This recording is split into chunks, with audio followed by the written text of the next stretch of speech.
साथियों नमस्कार। आज मैं आपको एक बहुत अच्छी जानकारी देने वाला हूं जो सभी के लिए उपयोगी होगी। यह जानकारी उन सभी लोगों को काम आएगी जिनको किसी न किसी वजह से किसी न किसी वकील से काम पड़ता है। सबसे पहले मैं आपको बताऊंगा कि वकील कैसे चुनें। वकील अच्छा है, वकील बुरा है, वकील का परफॉर्मेंस कैसा है, वकील को कितनी फीस देनी है, वकील किस लेवल का करना है, ये सारी समस्याएं लोगों को आती हैं। तो मैं आपको यहाँ पर आपकी कुछ दुविधाएं दूर करने की कोशिश करूँगा। सबसे पहली बात तो ये कि आपका जो काम है वो किस लेवल का है। यानी अगर मान लीजिए आपको सिर्फ एक एफिडेविट बनवाना है तो इसके लिए मैं आपसे कहूँगा कि आप किसी ऐसे लड़के को ढूंढ लें जो नया है, स्ट्रगल कर रहा है, तो वो बहुत वाजिब दाम में आपको एफिडेविट बनवा देगा। अब बात आती है कि आपको कोई एग्रीमेंट बनवाना है। वो एग्रीमेंट किस लेवल का है, क्या उसका इम्पैक्ट होगा भविष्य में। अगर आपको कोर्ट से अपने एग्रीमेंट को इम्पोज कराने की ज़रूरत पड़ी और कोर्ट के सामने आपको केस लड़ना पड़ा, तो ऐसी कंडीशन में क्या वो वकील इस लायक है कि वो आपके एग्रीमेंट की ड्राफ्टिंग कर सकता है, ये आप ज़रूर देख लीजिए। अब वो वकील छोटा हो बड़ा हो इससे फ़र्क नहीं पड़ता। दूसरी बात, उस व्यक्ति को अगर एग्रीमेंट की समझ है, नॉलेज है, ड्राफ्टिंग की नॉलेज है, तो वो आपका काम कर देगा।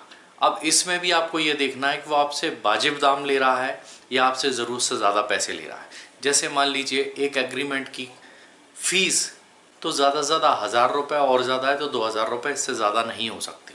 लेकिन अगर वो वकील आपसे बोलता है कि मुझे 10,000 रुपये चाहिए सिर्फ एग्रीमेंट ड्राफ्ट करने के, तो ये एक केवल पैसा खर्च करने की बात होगी, इसके अलावा कुछ नहीं। आपको कोई एक्स्ट्रा ऑर्डिनरी चीज़ नहीं मिलने वाली है, तो आप उसको छोड़ दीजिए। लेकिन अगर वही एग्रीमेंट किसी ऐसे काम के लिए आप कर रहे हैं जो एक लॉन्ग टर्म चलेगी, जैसे पार्टनरशिप है, अब उसके लिए है, तो वहाँ अगर आपको 5,000 रुपये भी खर्च करने पड़े तो आप कर दीजिए, क्योंकि पार्टनरशिप में कई बार विवाद खड़े हो जाते हैं और ऐसी कंडीशन में आपको कोर्ट के अंदर जाना पड़ता है।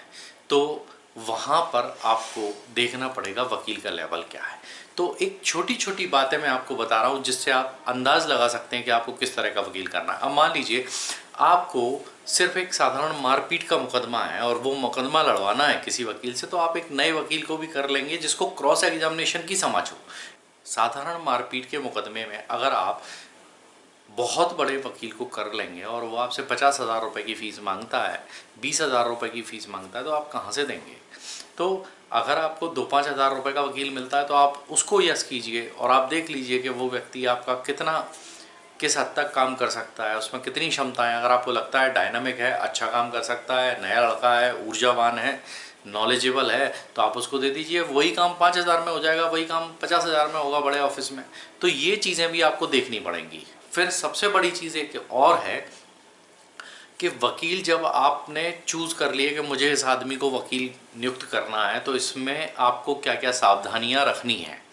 सबसे पहली सावधानी ये रखनी है कि वकील के साथ में जो बात होगी वो ट्रांसपेरेंसी के साथ होगी। आप उसको फीस के बारे में पूरी बातें क्लियर कर लेंगे कि वकील साहब शुरू से एंड तक ये मुकदमा जब निपटेगा, यानी जब शुरू हो रहा है तब से लेकर लास्ट तक, मुझे आपको कितनी फ़ीस देना है, टोटल फ़ीस बता दीजिए। तो ओवरऑल जो फ़ीस है वो अगर वकील साहब आपको बोलते हैं कि 10,000 रुपये में आपका काम हो जाएगा, तो आप उनको बोल दीजिए कि 10,000 रुपये से 1 रुपये भी मैं ऊपर नहीं दे पाऊँगा। आपको आज मैं 1,000 जमा कर रहा हूँ, आप लिख लीजिए, मैंने भी अपनी डायरी में लिख लिया है। फिर आगे आने वाले समय में आप उनको इंस्टॉलमेंट दे रहे हैं 2,000 की, 3,000 की, जो भी है, तो आप लिखते जाएंगे और स्टेप बाय स्टेप पैसे देते जाएंगे और आपका काम हो जाएगा। लेकिन इन पैसे देने में ध्यान रखें कि जल्दबाजी ना करें, क्योंकि उसका एक कारण है कि पूरी फीस, पूरा पैसा वकील को मिल जाता है तो उसका इंटरेस्ट उस केस में रहता नहीं है। तो आपको क्या करना है कि आपको उसको फीस देना है स्टेप बाय स्टेप। जैसे आपने बात कर ली कि साहब एविडेंस होगी तो मैं आपको इतने पैसे पहुंचा दूंगा, जब फाइनल आर्ग्यूमेंट होंगे लास्ट में तब मैं आपको इतने पैसे दे दूंगा, जिस दिन फैसला हो रहा है उस दिन आपकी फ़ीस पूरी पहुंच जाएगी आपके पास।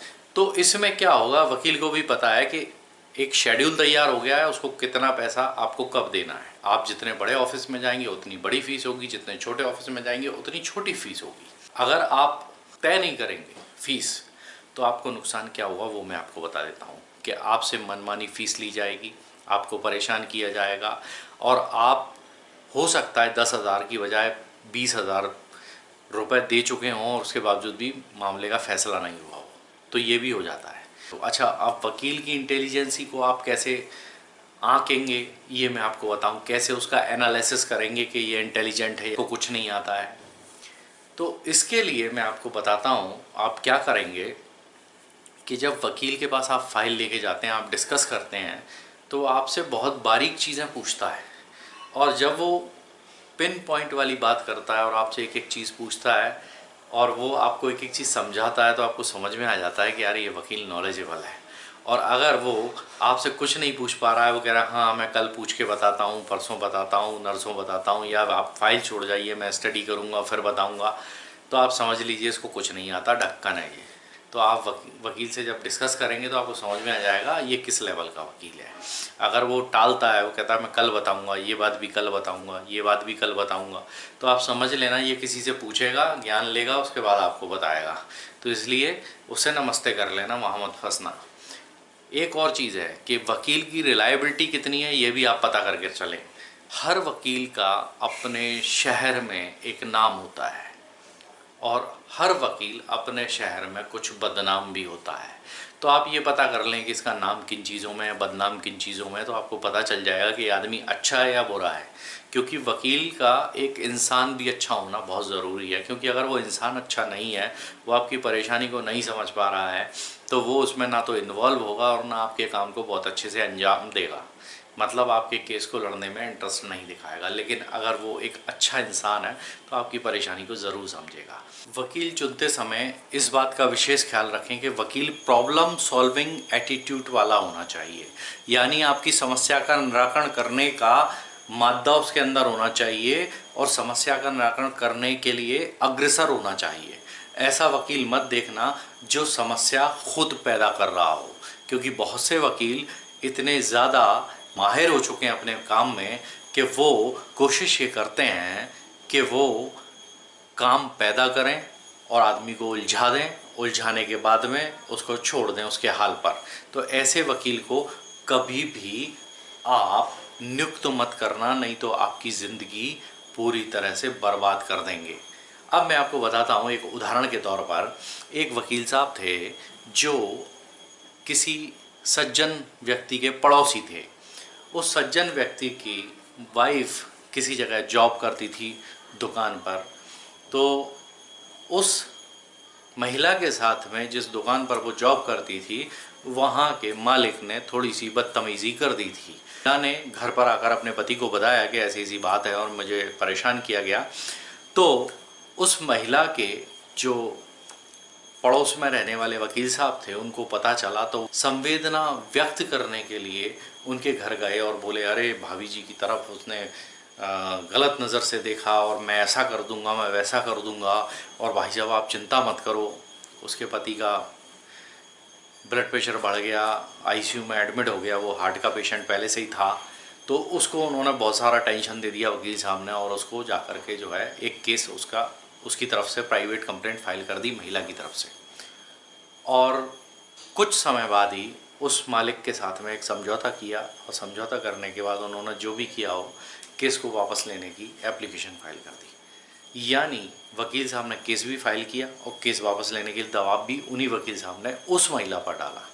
मुझे एक चीज़ बताओ, ज़िंदगी ख़राब कर दी ना, आपकी बदनामी कर दी पूरे शहर में, उसके बाद आपको केस वापस लेने के लिए कह दिया गया। मतलब इस तरह के जो वकील हैं उनसे आप डिस्टेंस मेंटेन करके रखें।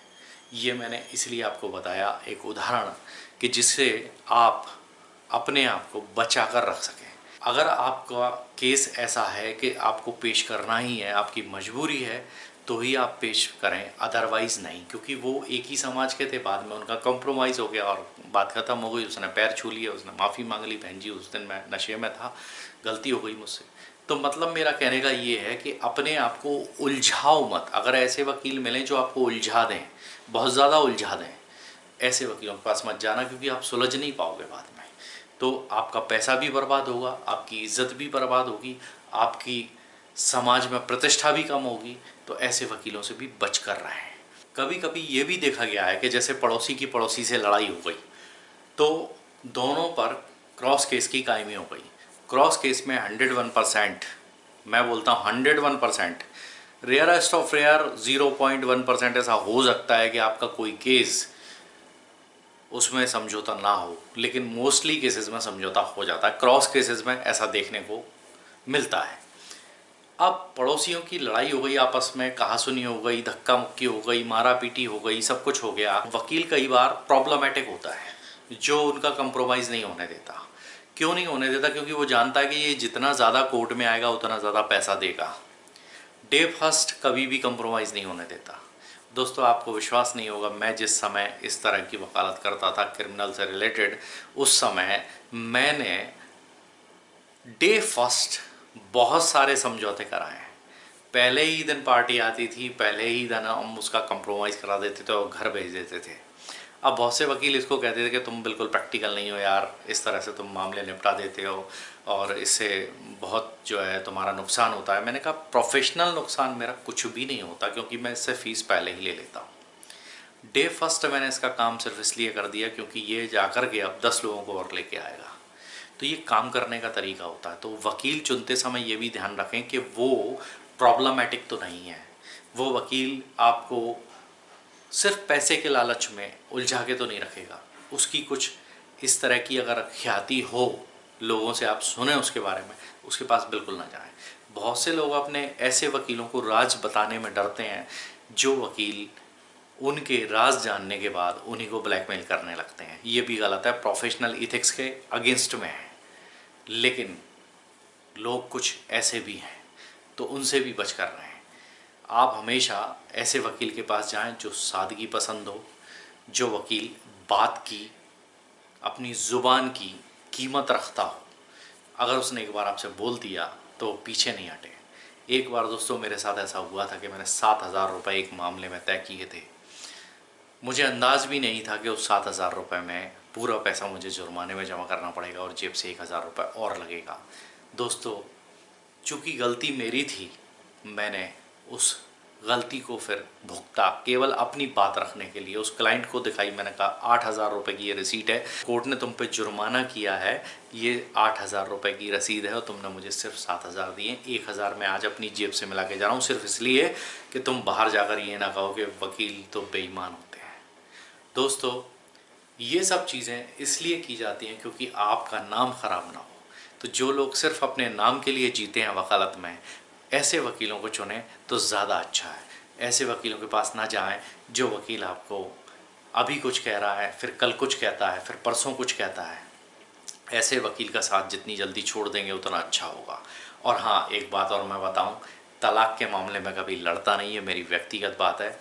पारिवारिक अगर कोई मैटर मेरे पास आता है तो मैं हस्बैंड वाइफ दोनों की काउंसलिंग देता हूँ कि आप खुश रहें, खुशहाल रहें, आपका परिवार खुशहाल रहे।